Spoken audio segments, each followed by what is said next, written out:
మా master chef judges అందరినీ బోల్డ్ impress చేసిన డిష్ తీసుకొని వచ్చేసింది మన దగ్గరికి. ఏంటది? కుబానీ ఎక్లేర్.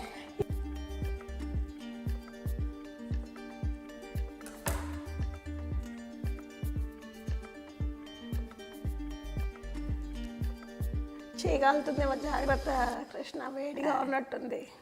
యా, కొంచెం వేడిగా ఉంది.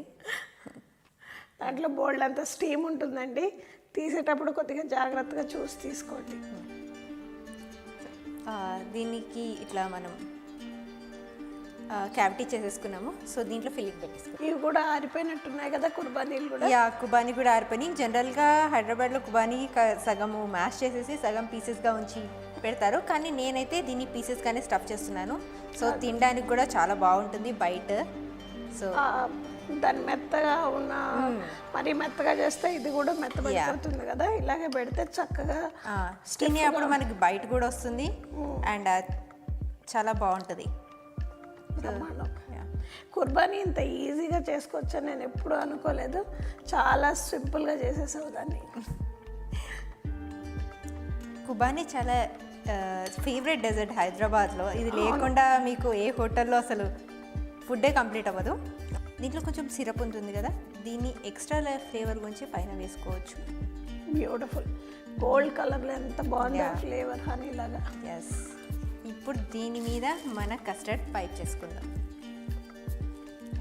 దీని మీద కస్టర్డ్ మనది పైప్ చేసుకుందాం. బ్యూటిఫుల్.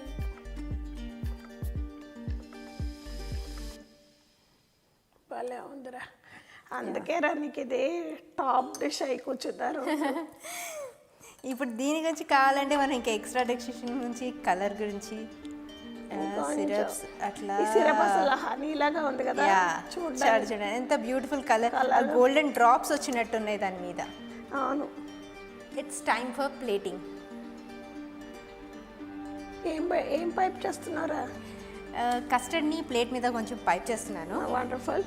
యా, దీని మీద మన ఎక్లేర్ ఆల్రెడీ పైప్ చేసుకున్న ఎక్లేర్ పెట్టేద్దాం. బ్యూటిఫుల్. దీంట్లో కుబానీ సన్నగా స్ట్రిప్స్ లాగా కట్ చేసి పైన డెకరేట్ చేశాను. సో ప్లేట్ కూడా బ్యూటిఫుల్గా కనిపిస్తుంది. And yeah, thank you so much. Bye.